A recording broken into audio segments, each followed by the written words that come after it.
Immediately after Jonathan Majors was found guilty, Disney announced to the world that he would not be returning as Kang in the MCU. This was announced so incredibly fast since they were eager to drop the charade, because behind closed doors they had already decided to sever ties with him more than 6 months ago.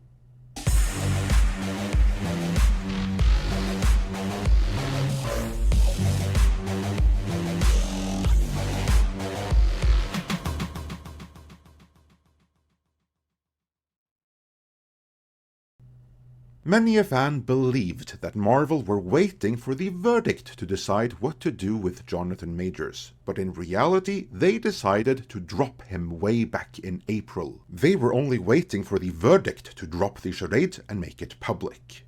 Longtime watchers of Midnight's Edge already knew this, because our own Tom Connors broke that scoop way back on April 11th.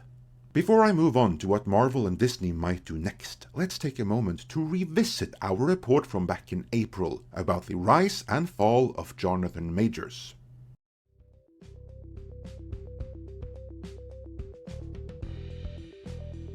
While Jonathan Majors had already played a Kang variant in Loki, he was all the rage during the premiere of Marvel's Ant-Man and the Wasp: Quantumania.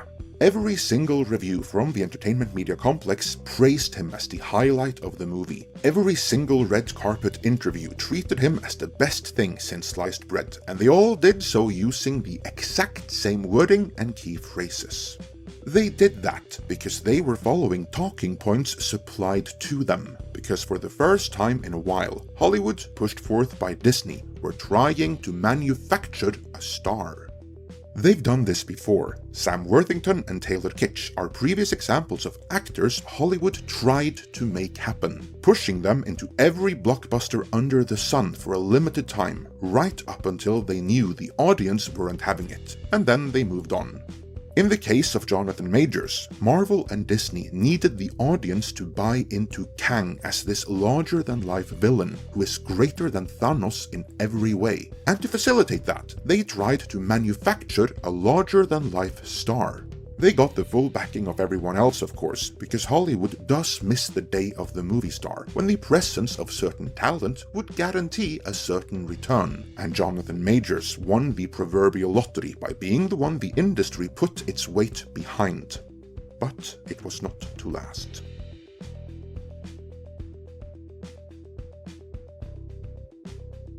The trouble started with the now famous incident with his girlfriend.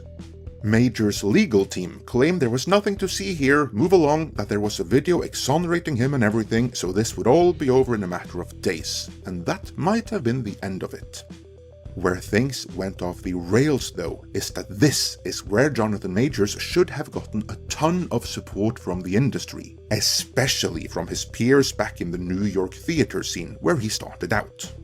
But no such support came, quite the contrary. His peers back in New York were very quick to throw him under the bus and opine that the actions he had been accused of were very much so consistent with his personality and past behavior. This, however, was when sponsors and contractors, such as the US Army, cancelled all campaigns he was in and otherwise started distancing themselves from him. Text communication between Majors and his girlfriend that was meant to clear his name was released to the public, but that certainly backfired, because what most got out of that exchange was that she was telling him, "I'm sorry, I made you put me in the hospital." Next, scooper Jeff Snyder from the Hot Mic podcast reported that, according to his sources, Marvel were discussing future options with Majors' management team. If that's true, that means Marvel were seriously considering letting him go. Again, note that this was not officially confirmed, but a rumor coming from a known scooper with a solid track record. But we at Midnight's Edge have something of a track record too. Most recently, on March 31st, we broke the scoop that Star Trek Section 31 had been greenlit internally, and on April 18th, the official announcement came. Well, in between those two, we had the scoop pertaining to Jonathan Majors as well. Here is what our own Tom Connors reported live on Tuesday, April 11th. Take it with a grain of salt, guys. This is rumor, obviously, but I have it from two sources now. that Jonathan Majors has been let go from the Marvel Universe. No. Really?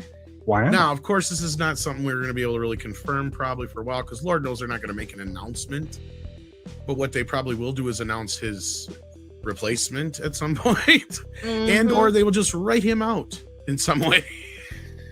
So yeah, from two sources, I've heard now today that Jonathan Majors is no more in the MCU. So take it with a grain of salt, kids. Fascinating.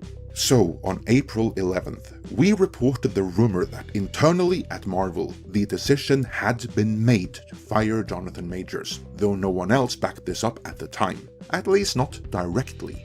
Since then, there have been a number of signs which do suggest that Marvel have indeed dropped him. All these signs? All these signs?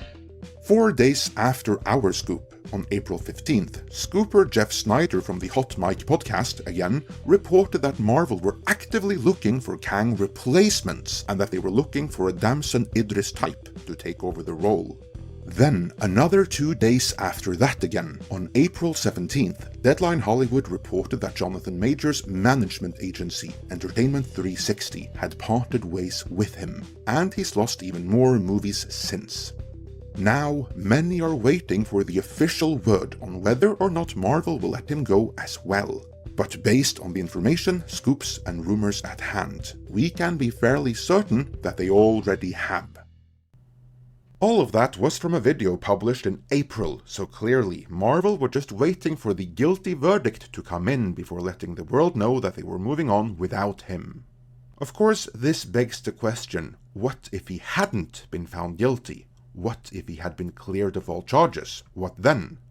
Well, actually, it wouldn't change anything, as the decision to drop him already had been made. He has too much baggage now, and too short a career to have built the kind of goodwill needed to overcome this, even if cleared in a court of law.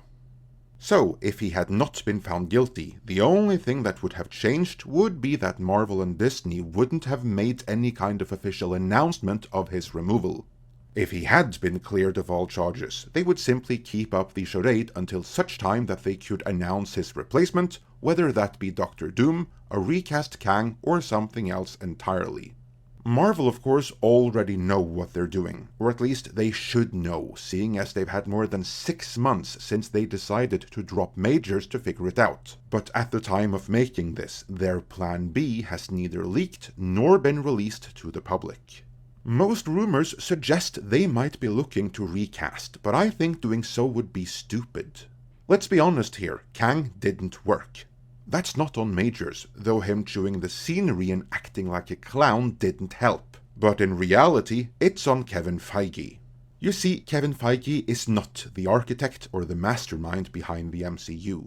Oh, he's taken credit for it all right, but the fact of the matter is that during all the movies that built the MCU to the worldwide behemoth it became, he had to abide by the rulings of Ike Perlmutter's Marvel Creative Committee, and execute every single note of theirs which made the movies better, all while fighting for every unconventional decision. And if they were good decisions, the committee would approve of them. But Feige hated that fight, and so he hated both Perlmutter and the Marvel Creative Committee. In fact, all the negative stories you've read about them were leaked to the press by Team Feige, and when the MCU was sufficiently successful, Feige took credit for it and was able to conspire with Bob Iger to get rid of them. And then, when Kevin Feige took full charge of the MCU alone from Phase 4, then just like Kathleen Kennedy producing movies on her own that weren't directed by a George Lucas or a Steven Spielberg, it all went to hell. So, in short, Kevin Feige is the one who botched the introduction of Kang, and with the character already botched, and even soundly defeated, again by the end of Loki Season 2, why recast? Just move on from Kang altogether. Kevin Feige is not going to be able to make him work any more than Kennedy is going to be able to make Ray work. So they might as well cut their losses and stop throwing good money after bad. We'll see what they do though, and update you as we learn more. Let me know your thoughts on this, and what you would like to see them do in the comments.